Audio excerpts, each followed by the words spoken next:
Chapter 8, verse 5. Antakale cha mameva smaran muktva kalevaram yah prayati samadbhavam yati nasyatra samshayah. It's a very important verse. Why? Because the way we are is the way we will carry on in our future lives too. That is one of the basic principles of reincarnation, of rebirth, that we have already seen. But what is the manner in which we would like to proceed? So, for example, if I need to go on a trek to Kedarnath, I would really like my body to be fit for that trek and to be healthy, to have oxygenated lungs, to have strong limbs. In the same way,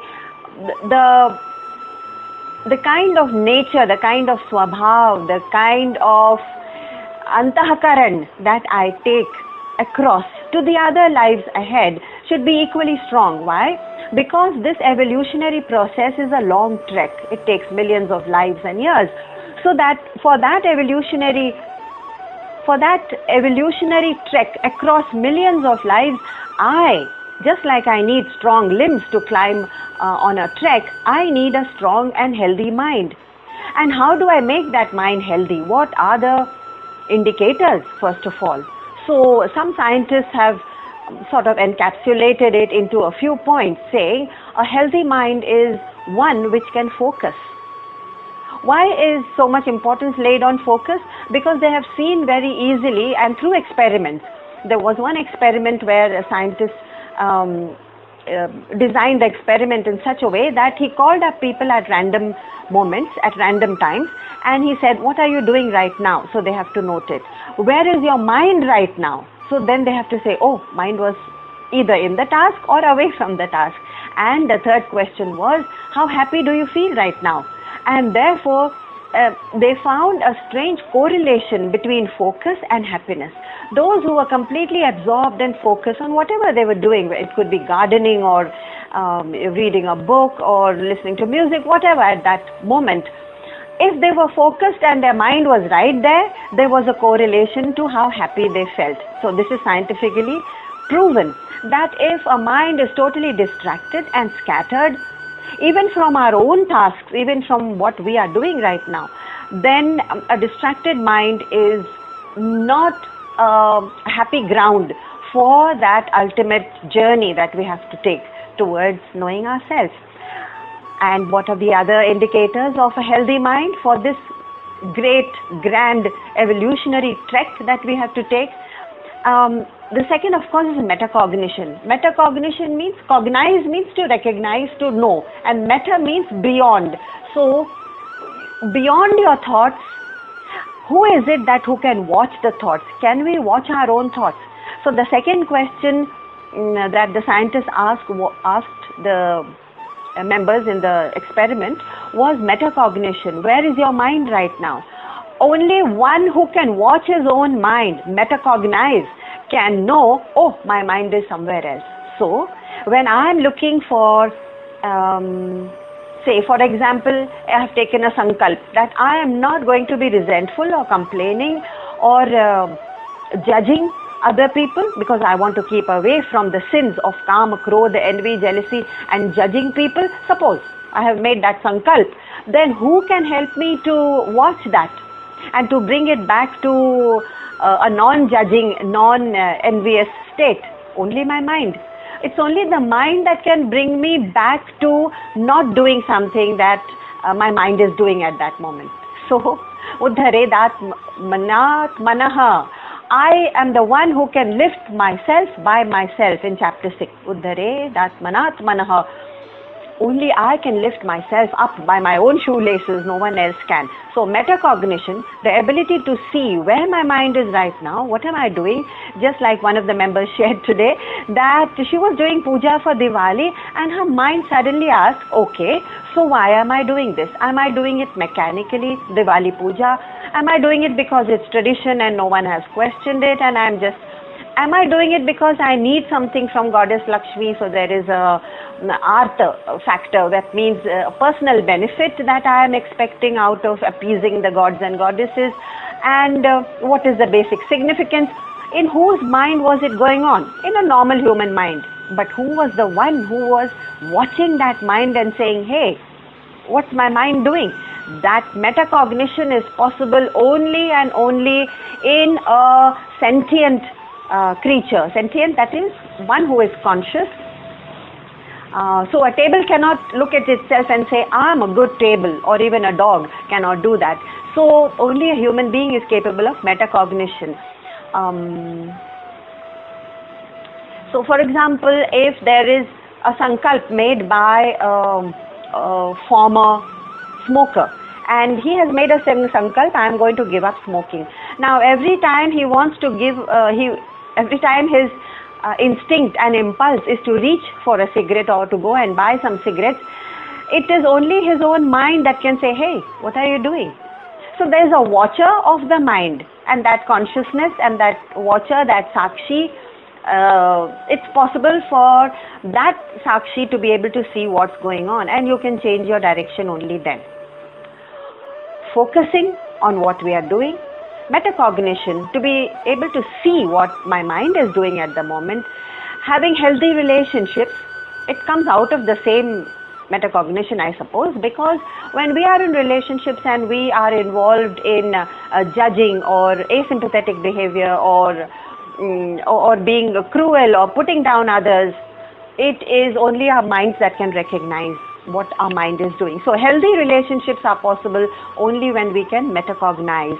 And fourth, a healthy mind is one which is capable of withdrawing from the noise of the world and then the noise of its own mind, because the mind is a far more noisier place than even the sansar. So some people were complaining about the noise of crackers at Deepavali, but let us warn ourselves that sometimes our minds, our own minds, are far more lethal and destructive and noisy than the children's crackers out there, and we don't pay heed to the noise within. That is more destructive.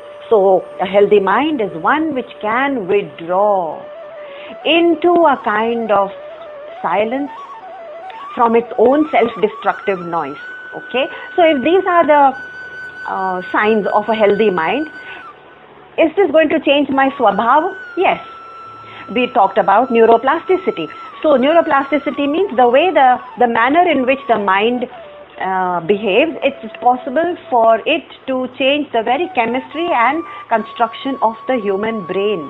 And once that chemistry changes, it's possible to even rearrange our genetic expression. Going ahead, not right now, because we have inherited our genetic expression, but going ahead, we have the freedom to change it. Neuroplasticity is the name of this particular arm of science. And Krishna is saying nothing beyond that. He's saying precisely that. He's saying, Antakale chamameva, in the 5th verse, at the end of your life, what is it which is predominant on your mind? Here, at the end of the life, we talked about what is going to be predominant is what has been predominant throughout the life. Suddenly, like a switch on and off, I cannot change my thoughts to evolution, to consciousness, to Krishna, to Allah, to Buddha. I cannot, because my mind has dwelt for 60, 70, 80 years in a particular way of thought. So Bhagavan says, that predominant thought is your conviction of life. I am convinced that to be able to enjoy all the sensory pleasures of the life and to have good relationships and to have enough property and security is the formula for a happy, contented life. Okay, agreed. But I'm convinced that that is also the only purpose of my life. Suppose this is my conviction. Then at the end of my life, I'm going to die only with that conviction in mind कि हमारी property किसको जाएगी और हम फला फला को good bye बोल दे, भगवान का तो नाम दूर तक नहीं रहेगा, क्योंकि वही रिलेशनशिप्स, राग द्वेष एंड वेल्थ एंड कामिनी कीर्ति कांचन हमारे मन में मंडराते रहेंगे. I carry that conviction forward. Now I cannot change it because that has become my swabhav. How swabhav? By lots and lots of abhyasa, practice, and lots of concentration on that kind of living. So it could be materialistic, it could be spiritualistic.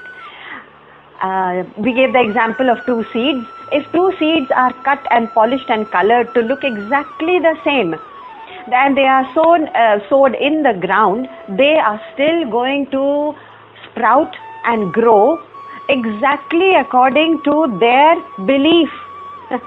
The belief of the sunflower seed is that I am a sunflower and I have to grow into a sunflower plant and give forth sunflower flowers. That belief cannot change. So no matter what outer changes we make in our life, no matter what outer paraphernalia we may change, if there is no deep-seated change in the way we believe in life, what is the purpose of my life, how do I get there, what's in the scriptures, where is the guidance, what am I doing on this earth, unless my mind is on those questions, the belief will not change. And so the rose plant has its own belief, and that rose plant will grow only into a rose plant. So we will be reborn exactly according to the predominant belief that we carry through life, and therefore also at the end of the life. Antakale cha mameva. If you come to me at the end of life, smaran muktva kalevaran, he says, I will liberate you. Okay, good promise. But is my mind capable of suddenly switching to thoughts of the Supreme Lord at the end? No. So that challenge is ours. So the belief that we carry through life is going to be with us right to the end. And now, if we are steeped in sansar, that's where we are. Mad bhavam yati. You can come to me, ya prayati samad bhavan. You can come to me, but that has a lot of conditions. Especially when we talk about silence and meditation and withdrawing from sansar, it has to start with a small practice. And that small practice then grows into a daily routine, and that routine then becomes part of the DNA and part of the swabhava. And that silence then is what we carry like a cloak, like a beautiful gown that we have designed for ourselves. And we beautifully carry it around us on our shoulders, that cloak of silence, wherever we are. In the noisiest of places, in the most corrupt of places, in the most unsympathetic of places, or in the most spiritual of places, it doesn't matter. I am wearing my cloak of silence. Who can take that away from me? Not possible, because you have designed it yourself. And therefore in meditation, what we are doing basically is tutoring the mind, or let's say designing a new cloak for the mind, so that that mind at some point becomes an unflickering flame, unflickering, undisturbed by the world. Okay, who can attain that kind of silence? Now again, we can't do it with the flick of a switch. It's not possible. Okay, I have read the scriptures. Krishna has said that we need silence. Not only Krishna, even Christ and Muhammad and Buddha, everybody retreated into the caves for their silence, because it's nowhere else that they could have got the revealed knowledge. Krishna, of course, carried the knowledge with him. So for knowledge to be revealed, you need that silence. But why will I ever retreat? I will retreat only when I am convinced that silence will take me away from the sansar and into the arms of the Lord, suppose. Okay. So if I am convinced that this overeating of sweets, for example, is not going to lead to a healthy body or a healthy liver, or I am going to stay away from the sweets. Now, if my mind is completely convinced, and it is not, mind is always tempted. If my mind is completely convinced about the futility of leading a pleasure seeking life all the time, मुझे ये sensory pleasure मिल जाए, वो मिल जाए। उनको अगर sensory pleasures, Facebook पर उन्होंने ये पिक्चर भेजी है और उन्होंने एक क्रूज लिया है, मेडिटेरेनियन क्रूज, और वो यॉट पर कितने खुश नजर आ रहे हैं, हाथ में एक ग्लास वाइन भी है और म्यूजिक चल रहा है, लाइव बैंड भी दिख रहा है और पीछे सनसेट देखो इतना सुंदर मेडिटेरेनियन पर। Okay, these are all sight, sound, taste, these are all temporary and they are sensory. मतलब कि हम अपने सेंसेस के द्वारा ये सेंसरी प्लेजर्स ले रहे हैं। Half the time we not even aware that we want these pleasures until we look at what others are advertising as their ultimate gain of happiness and pleasure. Okay, so the day I am convinced about the futility of chasing sensory pleasures, that convincing will release me. तो silence में और meditation में और भगवान के thought में जाने की तो बात अलग और है, आगे की बात है। पहले हम कन्विंस तो हो। It's like saying I am going on the treadmill, I am going to do exercise. पहले आप मिठाइयाँ तो छोड़िए, वो कन्विक्शन है नहीं, तो फिर आगे जाने से क्या फायदा। तो it will release me the moment I am convinced, अरे ये तो फ्यूटाइल है, हम किस चीज़ के पीछे भाग रहे हैं। और दुनिया में तो अनगिनत चीज़ें हैं for sensory pleasures of sight, sound, taste and sound, everything is अनगिनत। तो क्या हम हमेशा पूरी जिंदगी शॉपिंग ही करते रहेंगे इन प्लेजर्स की? The day we are convinced about that, we are moving on to the next step, and the next step on our own evolutionary climb up. Okay, so who can do this for us? Only ourselves. So Bhagwan later on in the 21st verse he says that dham paramam mama, that eternal abode is where you will arrive, but you have to take the first step. We also talked about why the monks are so happy. That's because they have offloaded 80% or 90% of what we are seeking. So out of Atma, body, Jaya, spouse, Sruta, children, Dravya, property and wealth, and Bandhu Shuhu, relationships and social acceptance, and Rajye, control over our careers, and progress in our careers, that is dominating our minds all the time. We have to live in these, we have to make our effort, not get caught in it, let all these streams go on. Of course there will be children and grandchildren and marriages, and let them go on their path. Let not our minds be entangled in any of these. And the monk says, the only thing I am looking after is my body right now because I need that body. I need that body to concentrate, to do meditation, to do adhyayan, swadhyaya, abhyasa, self-study, to listen to scriptures, to sit for hours in lectures. I need that body to be healthy. I will jolly well look after it and not let it get tamasic or unhealthy or sleepy or sluggish. तो उसने 80% तो अपना load कम कर दिया मन से। संसार में भी वैसे मंक तो संसार से भी निकल गए हैं, लेकिन हम अपने मन से कर सकते हैं। And therefore having dropped 80%, they are 80% happier. Okay, now going ahead in verse number 6, chapter 8, how is it that we can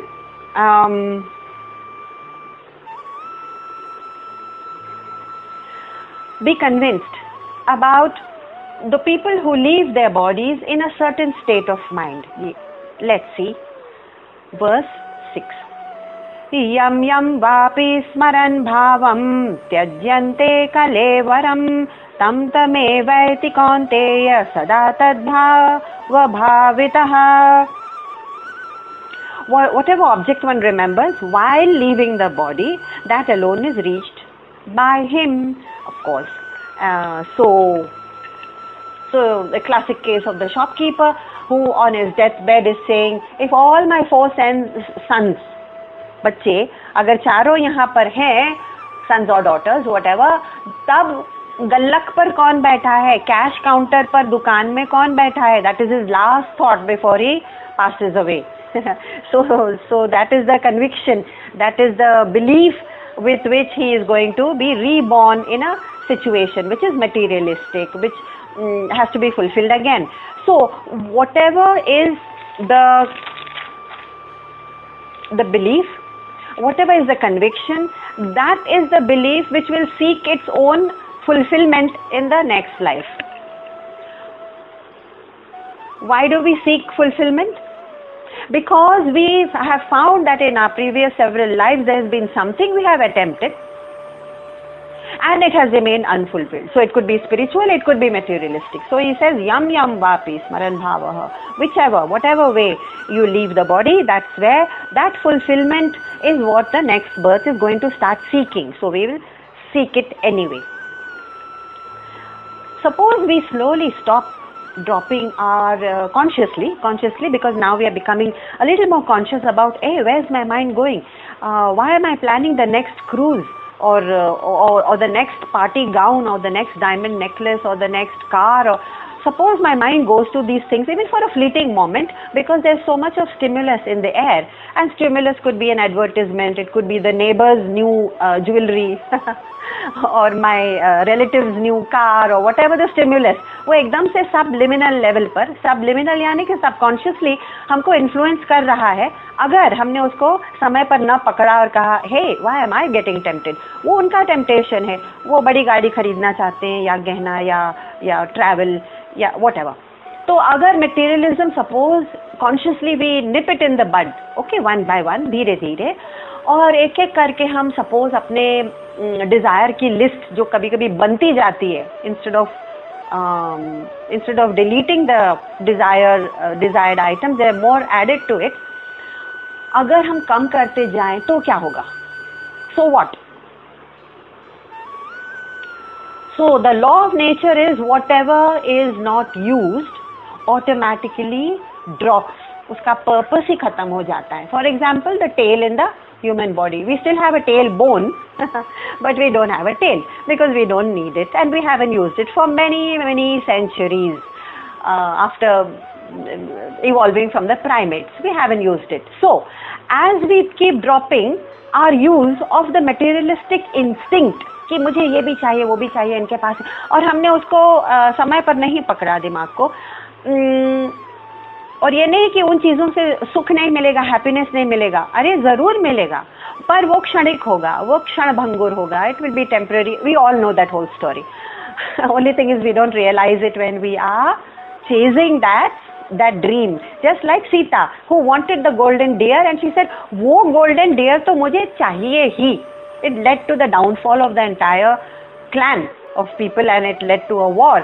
So, in the same way, we also lead to our own spiritual downfall. So, I was asking, suppose we have this list, और अगर मुझे लगे कि कुछ चीज़ें मेरे मन में हैं जो I have not given expression to, एक लिस्ट बना ली कि मेरे अमेरिकन्स कहते हैं ना, बकेट लिस्ट बनाओ, टू डू लिस्ट बनाओ. टू डू तो खैर नॉर्मल चोर्स के लिए होता है.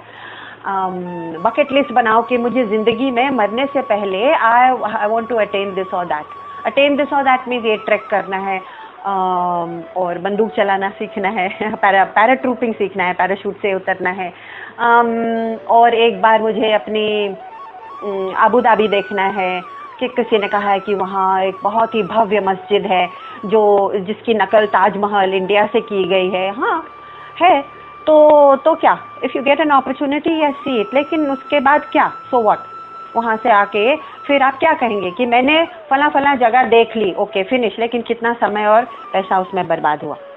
एनीवे, अगर हमारे पास ऐसी लिस्ट है और बनती जा रही है, उस लिस्ट को we note it down and slowly we start prioritizing कि कौन सी ऐसी ज़रूरतें या डिज़ायर्स हैं जो मुझे चाहिए ही. चलो ठीक है, एक रख दो, दो रख दो, बाकी क्या, do we have the supreme strength and power to delete the rest of the list? So people say कि दुनिया में जीने के लिए बहुत शक्ति चाहिए, सक्सेस के लिए शक्ति चाहिए, to become the CEO of a company. Yes, you need that kind of power, but it needs a greater spiritual power to be able to turn away from the worldly successes and worldly gains. It takes even more power. So do we have the power to scratch out the non-priority and make it minimal? So उससे क्या होगा? Materialistic instinct या जो स्वभाव बन रहा है वो कम होते होते हो सकता है अगले जन्म में और कम हो जाएगा, and then one fine day maybe we'll be born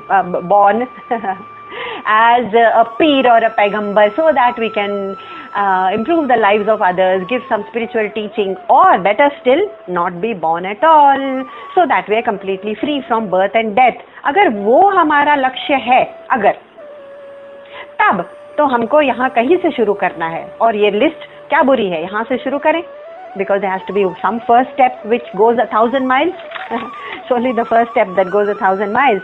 Okay, so everything starts with a thought. So how insidious is advertising and how it tempts us. It starts with a thought in us, and then one fine day it becomes a conviction कि मुझे यहीं से सुख मिलेगा और happiness मिलेगी, and then we are led astray. So throughout our lives we are influenced by a host of things. So why not choose to be influenced by satsang, by scriptures, by like-minded people, by those who are seeking something other than sansar, the satsang of those who are inquiring. एक inquiry लेके चल रहे हैं कि भाई हमको तो इस जीवन का सत्य तो पता करना ही है, क्योंकि जीवन तो इतना लंबा है नहीं कि हम ये भी कर लें वो भी कर लें.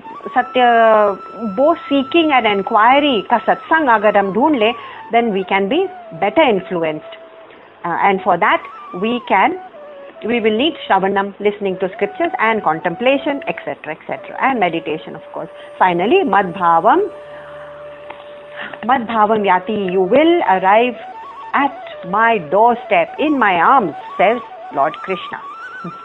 So we have a far larger destiny than acquiring this and acquiring that, and if everything in the world in any case is jada and destructible, then are we chasing only jada and destructible and inert things?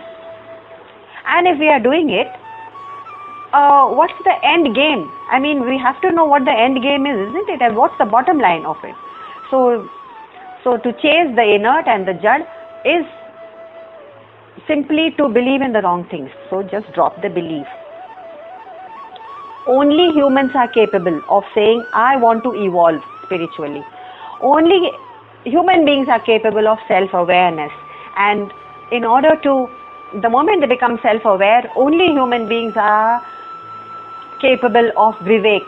Vivek, distinction between sat, asat. And only human beings are capable of vairagya, distancing themselves from the asat and saying, okay, I need not get involved. It is as it is, the world. And therefore this great potential that has been given only to us to realize our own highest potential as divine beings, because we are divine beings, each one of us, everyone, and that divinity, if we have not reached, then our far larger destiny, we are falling short of it by acquiring this or that, or no matter of what large proportions we may acquire something, but it is still finite and minuscule and minute and insignificant compared to that highest destiny that we can acquire. So we see in the media that someone wants to have the best possible wedding. Okay, so they look for the biggest palaces in Rajasthan or in France or in Italy, and they want to have a destination wedding, and these grand palatial weddings, of course they create a kind of a ripple in the social media, but at the end, what's the end game? What is the purpose of it all? Are we actually examining any of it? So a life which is not examining itself, its every action, its every thought, is not an unexamined life is Socrates said this, an unexamined life is a dark life. Did he say dark? Something like that. Unexamined life is like living in darkness. So we are living in darkness, in tamas. Okay, so Bhagavan has some more injunctions for us. Therefore he says in number 7, Tasmat sarveshu kaleshu mamanusmara yudhya cha mayyarpita mano buddhihi mame vaishyasya samshayam. Therefore, he says, now he is giving us a small little prod, giving Arjun and us a small prod and saying, it's for this reason that you have to remember me meaning your true nature, my true nature, that Nitya Jagat, that Jagat is not Nitya, that Nitya and eternal, infinite presence, which is beyond Jagat, which is beyond Ishwar, which is beyond the Jeev. We are only Jeev, Jagat, at the most Ishwar. Ishwar is part of the Maya. And therefore, fight with your mind and intellect. Mamanusmara yudhya cha. Fight on. So whenever Krishna is telling Arjun, fight on, in Arjun's context, it means just get into the battle of your duties and complete the duties, but keep in the background, keep the main purpose of your life. This is what he means when he says yudhyasya cha. He doesn't mean for us to get into any battle, of course not, but for us to just involve in our duties without getting distracted, be absorbed in that highest reality, even as we fight out in the battle. Fight out in, like, life is not always a battle, but for Arjun it's a literal battle because he's a warrior. So whatever task we have, complete it. Be absorbed in me. Just like a small steps we are taking as we are doing the pujas, as we are doing the ceremonies, and as we see this huge julus nikal raha hai, and वहाँ खूब जोर से crackers और भजन हो रहे हैं, suddenly one part of the mind steps back and says, hey, what is the significance of all this? Okay, so this has evolved into a noisy celebration, but what is the whole purpose? One part of the mind steps back. That doubtless is going back into the arms of Bhagwan and saying, oh, okay, I am now keeping Bhagwan in mind, that inquiry, that infinite in mind. That's what he means. He's saying, Tasmat Sarveshu Kaleshu, at all times, remember me. What about my work? What will happen? Okay, we go on with our duties. Nobody is interfering with that.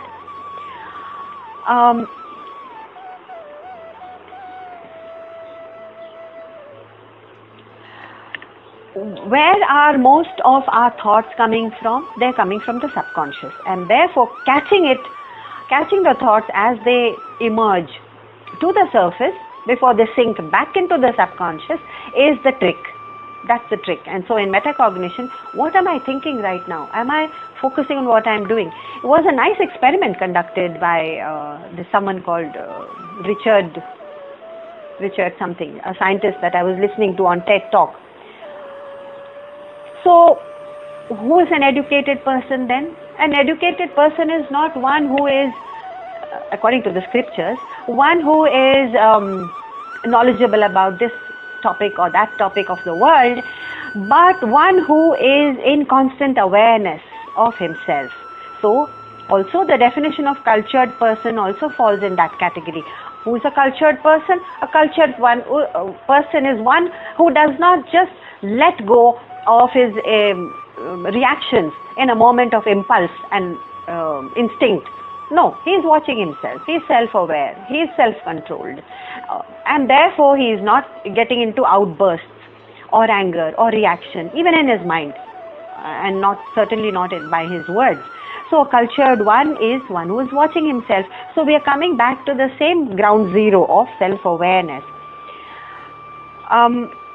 So are there some people who can pretend to be cultured or spiritual or God-fearing or scripture-loving? Yes, they can pretend. So many of us, we pretend that we are spiritual people, but not for too long.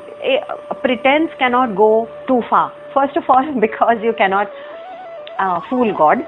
And God is what? That karmic principle which will bring you back into the kind of life that we have been in, the kind of mind, the kind of unfulfilled desire that is seeking fulfillment in the next life. So I say I'm very spiritual, but my mind is actually on why my mutual fund has not realized, and now I have to go and blast the banker, and I'm very upset about the way the trade market, what's it called, stock market has fallen, and I have made some losses, and then I'm sitting at the puja and pretending to be spiritual. So nobody is fooled. I mean, we may be fooled, friends may be fooled, but God is not fooled, because the kind of thought that we carry is our conviction, our belief, and that belief we carry on, and we come back, bang, with the same kind of belief in the next life, like the seed which will sprout exactly according to its belief. A rose seed will have a rose belief. So no one is fooled. And secondly, when these people who pretend to be cultured, once they are provoked, try provoking them, or watching them, or even watching ourselves when nobody is watching us. What is our behavior and what are our thoughts? They're wandering. And under provocation, sometimes when you pick up the phone and you can hear the person on the other side, but he can't hear you. It happens sometimes, one-way connection. And then you say, oops, sorry, I can't hear you and all that. The other person is unable to figure out what's happening, and therefore suddenly you hear, he thinks that the connection is broken both ways, and you hear an abuse on the other side, or an outburst, or an expletive, and then you say, oh, this person was very polite and very cultured and very, very sensitive. Suddenly I find when he thinks that he is not being heard, you hear an outburst of an abuse on the other side. It's happened, I'm sure, to many of us, and to our shock. That's how far pretense can go. That's how far pretense can go. So let's not fool ourselves. And we also talked about a car driver who, since he has become so practiced in the way the car mechanism works, that he cannot forget it even when he is doing other tasks in the car. In the same way, doing all other tasks that we need to do in the world, we cannot forget the basic premise of our life, that that consciousness is the only premise and substratum, the adhar of all of us. We can't forget it. Forget it in the sense we don't have to repeat it, but it is an unspoken truth that we live in. We live in that medium. Who we? Those who are convinced that about the divinity and the consciousness being the substratum of all existence, and nothing else matters. On top, everything else is just material and sansari and superficial. Okay. So if my thoughts are on gross forms, then I will attain all the gross ways of living only in the next life. That's why Kabir, I think, had said, if that dukh mein sumiran sab kare, sukh mein kare na koe. Dukh mein sumiran sab kare, sukh mein kare na koe. Jo sukh mein sumiran kare, sumiran comes from the word smaran, remembrance of God, smaran. Jo sukh mein sumiran kare, to dukh kahe ko hoye. How we will never ever encounter a moment of non-spirituality if we always, even in our sukh moments, remember God, remember divinity. No, but we remember God, according to Kabir, only in dukha. Oh, where are you, God? And then we seek sharan. So that is the artharthi kind of seeker. Of course, they are also seekers. But he says, dukh mein sumiran sab kare, sukh mein kare na koe. Jo sukh mein sumiran kare means sukh mein, means most of the time if you are also not steeped in tragedy or dukkha, and there is a background music, the background movie going on at the background movie में चल रहा है, that this is consciousness. एक screen है जिसके ऊपर हमारा ये सब चल रहा है दुनियादारी, और वो screen की light एक luminescent light है जो हमेशा consciousness में है. So that hum is also called the Om, by the way. That hum sound, it's like a inner machinery. वो हमेशा constantly साथ ही में है, consciousness तो हमेशा साथ में है. That if one is conscious of it, सुख में सुमेरन कब सब करे, तो दुख काहे को होए. Here he means, dukh means we are not going to be free of all the ups and downs of life. Life will go on the way it is meant to be, but we will be free from being completely devastated and broken by the so-called ups and downs, because we will have reached a higher level of understanding. Okay, so verse number 8, how do we get there? What is it? What kind of mind do I need in order to get to that state? Simple. Number 8, chapter 8, verse 8. Abhyasa yoga yuktena cetasa nanya paramam purusham divyam yati parthanu chintayan. with such a mind. I need such a mind, says Krishna, that no matter what you are doing, your mind, there is a background hum of not moving to the other things. What does it mean? How can I do my work and yet keep my mind on that consciousness? That means one part of the mind is aware that I am consciousness. The driver never forgets I am the driver. But at the same time, he can be playing music, he can be chatting on the phone, he can be talking to his wife where he is playing the role of a husband. If he is talking to his boss, he is playing the role of a employee. But in all these roles, he is not forgetting that he is the driver of a car. And therefore the car doesn't go out of his control. That kind of control, that kind of steadfastness in the belief is what Bhagwan calls yoga yuktena. Yoga yukta agar aap rahenge, abhyas yoga yukta. That means be so steadfast. Ye kaise hoga? Abhyas se hoga. The very first word gives the entire answer to the question. Abhyas yoga yuktena. Be steadfast through habitual practice.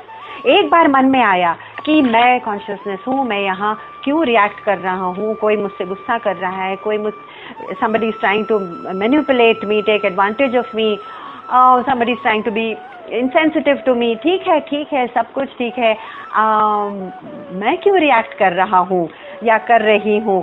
जैसे ही हम अपने mind को एक meditative elevation पर रख देते हैं ना, उत आसीन, उस माइंड को एक एलिवेशन पर या एक बालकनी में उसको पर्च करा देते हैं कि बस अब हम यहाँ से दुनिया देखेंगे.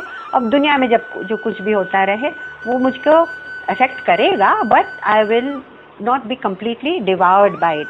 अभ्यास, इसका अभ्यास, एक थॉट फिर सेकंड थॉट, अब उसके बाद वो हैबिट बन जाती है. जैसे driver now it's second nature for him कि अब वो आराम से चला सकता है even when he is involved in other things. In the same way, when we live our lives, that's why you must have seen there are not only monks but even ordinary people, many of my friends and all, and even if you see Imran Khan of Pakistan, very nice to see, he's got a rosary in his hand all the time.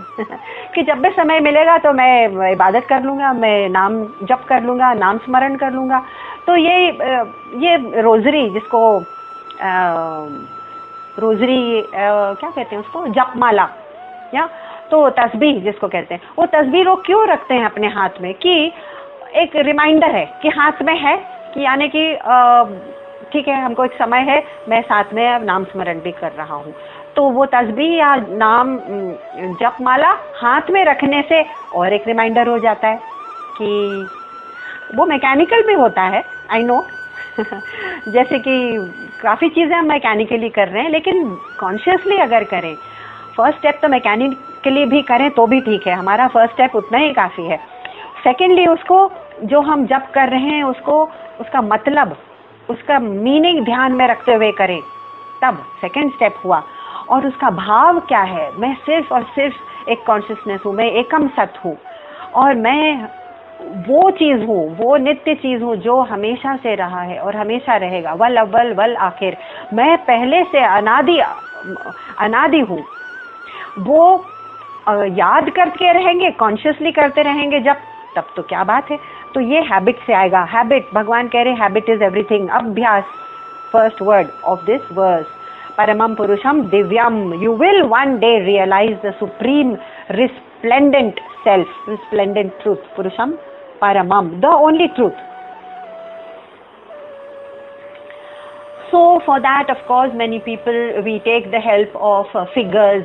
जैसे राम की मूर्त सामने रख दी तो Ram becomes a kind of a symbol of that beauty of character. The one who is not touched by all the things that are going wrong in his life. His wife is abducted.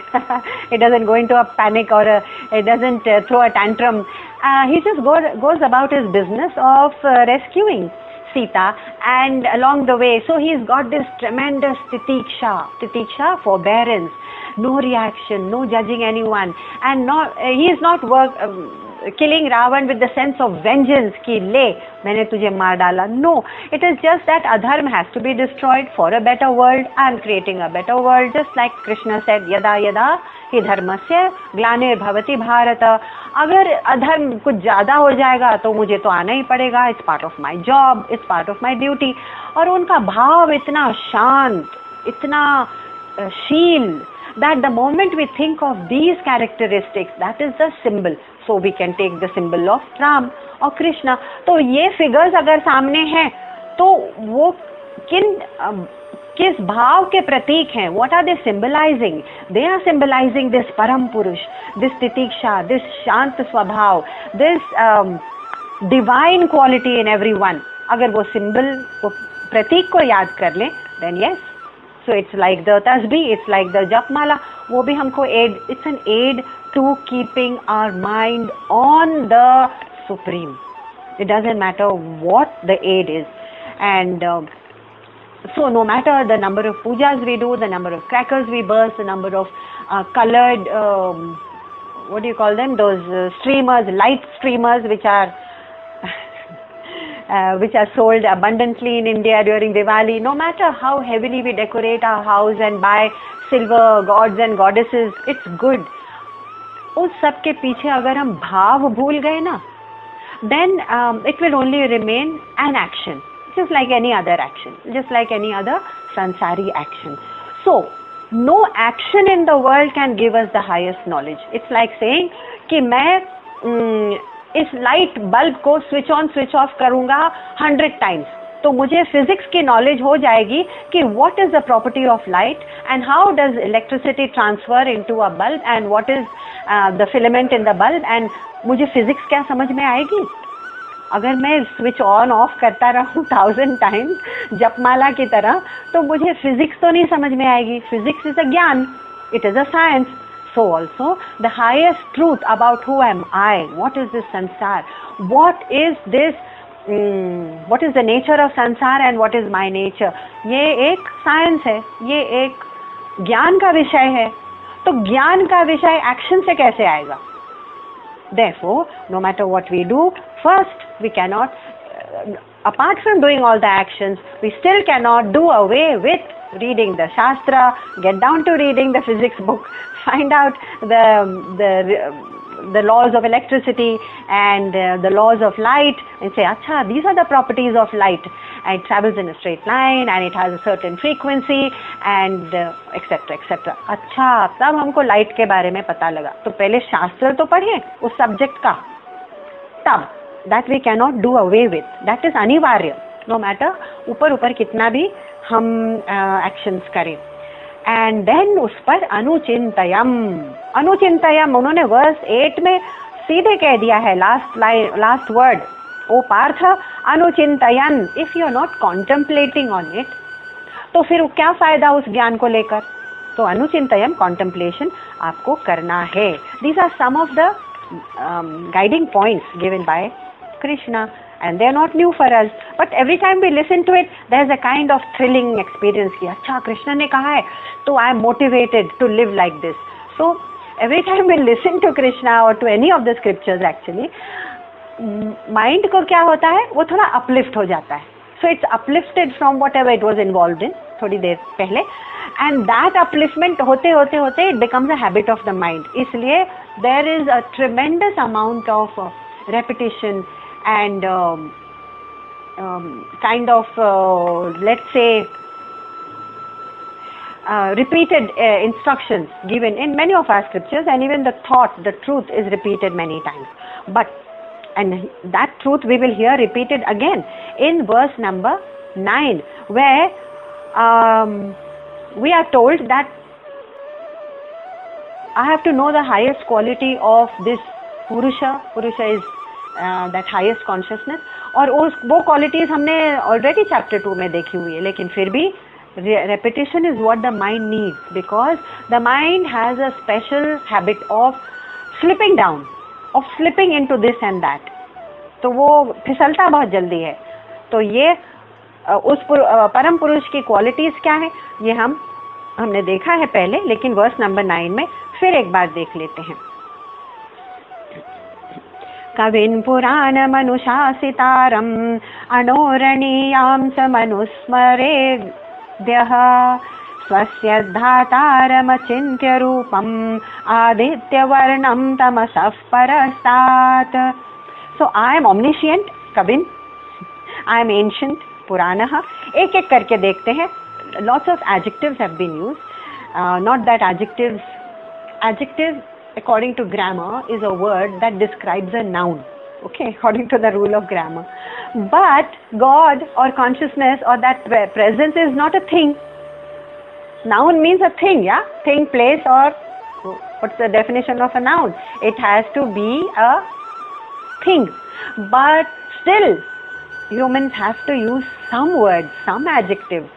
Although God is not a noun, not a thing. तो फिर इन्हीं adjectives से काम चलाते हैं. अभी देखते हैं. These are only indicators for us.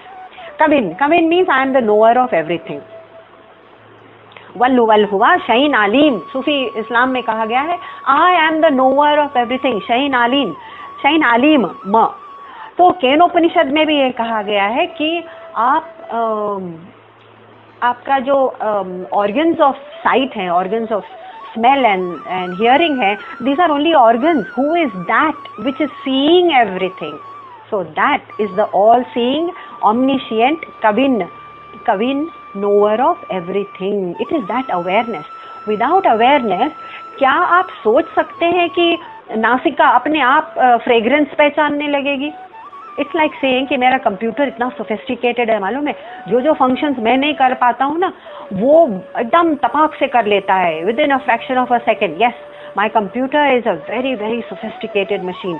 लेकिन चाहे जितनी भी sophisticated machine आप जितनी भी subtle sophisticated machine आप देख लीजिए, there is no machine in the world that can say कि I am a sophisticated machine. that first person experience जो होता है ना, self awareness का, nothing in the world, no objects in the world, no animal in the world, no machine, no computer can have a first person experience. First person यानी मैं कौन हूँ? मैं एक कंप्यूटर हूँ और मुझ में ये फला चिप लगा है और मैं अमेरिका में बना हूँ. No, only humans are capable of that first person I experience. वो I experience क्या है? So that I experience is the consciousness which, does it ever leave me? Even in my deep sleep, that I experience cannot leave me. Otherwise I wouldn't get up and say कि हाँ आज तो बहुत आराम से सोए हम यानी मैं कैसे सोया आराम से? वो मैं नहीं था तो this I first person only humans are capable of. So therefore I am part of that existence which is always and always, when they say always seeing, all seeing यानी always available. मतलब कि हमारे मरण के बाद भी, हाँ, और बर्थ के पहले भी, हाँ. Therefore it is called all seeing. It's a cryptic way. It's a sort of cryptic way of explaining something which is always present. Okay, I am also Puranaha, ageless, eternal. Simply means that I don't go dim in some places or bright in some places, like electricity. Electricity doesn't go dim or bright. It's the bulb which goes dim or bright, right? तो हम तो bulb हैं छोटे मोटे. तो हमें अगर divinity कम या ज़्यादा दिखती है, यानी कि हम सिंफुल होते हैं या स्पिरिचुअल होते हैं, वो डिमनेस है. But divinity is the same. Therefore I am नित्य सर्वगत स्थाणुः. ये तो इन्होंने चैप्टर 2 में ही बता दिया था. I am ever present, I am constant. एक ऐसा मोमेंट सोचिए आप, एक ऐसा मोमेंट जब आप नहीं थे, डीप स्लीप में,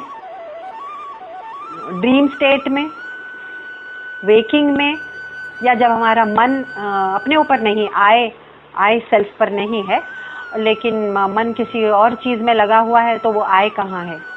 There is no such moment when that I was absent. Therefore I am Puranah Sanatan, always Nitya Sarvagata, always present. And Anushasitaram, I govern everything because I govern the laws of nature. The laws of nature meaning there are two laws that we have studied. The law of evolution, कि हम एक birth से दूसरे birth, एक जन्म से दूसरे जन्म में चले जाते हैं, उसकी खोज में जो मुझे वो परम सत्य जब मिल जाएगा तभी हम रुकेंगे। पुनरपि जननम पुनरपि मरणम, ये चक्कर शुरू हुआ है लेकिन खत्म वही होगा जब मुझे वो परम सत्य मिल जाएगा। That's the law of evolution. और लॉ ऑफ कर्मा, हम जिस तरह से जी रहे हैं उसी को फुलफिल करने के लिए उसी स्थिति में, परिस्थिति में हमको फिर से जीवन लेना। तो ये जो दो लॉज ऑफ नेचर हैं, they are incontrovertible. You cannot even have a controversy about it. It is something that we are following right now. Otherwise हमारा स्वभाव, इनका स्वभाव, उनका स्वभाव अलग क्यों होता? तो law of karma and the law of evolution are the two laws which are governed by Anushasita. That's why I am the governor, let's call it. I am the ruler or governor. So these are the laws to which we have given the name God. Okay. And then the next word, use it. I am anoraniya. I am subtler than an atom. What is an atom? It's the smallest physically divisible particle of any element. कोई भी element ले लीजिए, smallest particle उसका, खैर atom से भी उन्होंने अब पता किया है, क्वार्क्स या ऐसा कुछ है, मॉलिक्यूल्स एंड क्वार्क्स, लेकिन स्मॉलेस्ट पार्टिकल कोई भी एलिमेंट का होता है ना, मैं, that is Krishna, consciousness, that ultimate truth, that eternal infinite presence is smaller subtler than an atom. अणु is atom. तो अणु से भी मैं subtle हूँ. Now subtle means what? Subtle means सूक्ष्म. Okay, but सूक्ष्म का परिभाषा क्या है? How do I know कि फला चीज सूक्ष्म है और फला चीज सूक्ष्म नहीं है? Okay, तो एक एग्जाम्पल दिया गया है कि anything that pervades more and more, जो बहुत अधिक जगह में फैल सकता है, जा सकता है, वो सटलर है और सटलेस्ट भी होता है। सटलेस्ट ऑफ कोर्स इज भगवान। वो कैसे हुआ? जैसे मैंने एक ब्लॉक ऑफ आइस लिया, अब वो ब्लॉक ऑफ आइस जो है उसको मैं दरवाजे के नीचे से पास नहीं कर सकता, बंद दरवाजे के मतलब बंद दरवाजे के नीचे से I can not pass the block of ice to the other side. It will not pass, it cannot pervade, it cannot go through. Okay, लेकिन वही आइस, ब्लॉक ऑफ आइस अगर वही पिघल जाए, पानी हो जाए, तो वो छोटे छोटे क्रैक्स में दरवाजे के नीचे, और वो परवेड ज़्यादा आइस ब्लॉक के से ज़्यादा जगह को परवेड कर सकता है. अच्छा, और जहाँ जहाँ पानी नहीं जा सकता, अगर वो भाप बन जाए, वही पानी जब भाप या स्टीम बन जाता है, तो वो और भी दरवाजे में जो ग्रेन्स होते हैं, लकड़ी के ग्रेन, उस लकड़ी के छोटे से छोटे ग्रेन के अंदर भी वो धुएं के रूप में घुस सकता है. तो वो और सटल हुआ. तो ice is less subtle, water more subtle because of it can pervade more space. Steam can pervade even more space. What about space? Space तो हर जगह है, तो space is the most subtle. लेकिन what about consciousness? Consciousness is the most subtle thing. इसका ये मतलब हुआ कि न तो सोने में, न जागने में, न मरणोपरांत, न जन्म से पहले, न कॉस्मोस में, न धरती या कॉस्मोस के या मिल्की वे या यूनिवर्स के जन्म से पहले या उसके बाद, हमेशा हमेशा हर जगह वही था. It is so pervasive. इतनी जगह जो घेर सकता है वही तो भगवान होगा. दैट्स वाई सूक्ष्म का मतलब है ऑल परवेसिव, जो हर जगह को कवर कर सके. And the next word used to describe Bhagwan is सर्वस्य धातारम. That we have seen. It is a substratum of all the things. That means it is the screen on which the movie is playing. The screen is the substratum. So my consciousness is my substratum. अगर वो नहीं होता मेरा consciousness, तो न तो मैं बोल सकती, न पी सकती, न खा सकती, न सूंघ सकती, न डांस कर सकती. I mean, you cannot have a film of activities and action playing without a screen. किस पर दिखाएंगे? तो consciousness के ऊपर ही प्ले कर रहा है ये सब कुछ ड्रामा. सर्व धात आधार, तो ये आधार है. अचिंत्य रूपम, अचिंत्य यानी ग्रास्प नहीं कर सकते आप इसको. grasp यानी through the senses, not even through the mind. Senses तो छोड़िए, not even through the बुद्धि. वहाँ बुद्धि से भी grasp नहीं होता. जब मन और बुद्धि को ट्रांसेंड कर दे, उसके परे चले जाए मेडिटेशन में, तब हम सोच सकते हैं कि अच्छा, let me understand this highest truth. Sorry. Okay, so I am आदित्य वर्णम. ये हम नेक्स्ट टाइम देखेंगे. दैट भगवान इज ऑल्सो आदित्य वर्णम, as effulgent as the sun. तो इसको किसी ने लिटरली ले लिया है और वो सूर्य की पूजा करने लगे. सूर्य की पूजा करने का कोई बुरा काम नहीं है. This is also one of the heavenly bodies in the huge universe of planets and stars. लेकिन उससे होगा क्या? लेकिन इसका मतलब कुछ मिस्टिकल लैंग्वेज में छुपा हुआ है. That I am as effulgent as the sun, आदित्य वर्णम. ये हम कल देखेंगे कि मिस्टिकल लैंग्वेज में क्या मिस्ट्री है ये. ओम असतो मा सद्गमय तमसो मा ज्योतिर्गमय मृत्योर्मा अमृतं गमय. ओम शांति शांति शांति. हरि ओम. श्री गुरुभ्यो नमः. हरि ओम. श्री कृष्णार्पणमस्तु.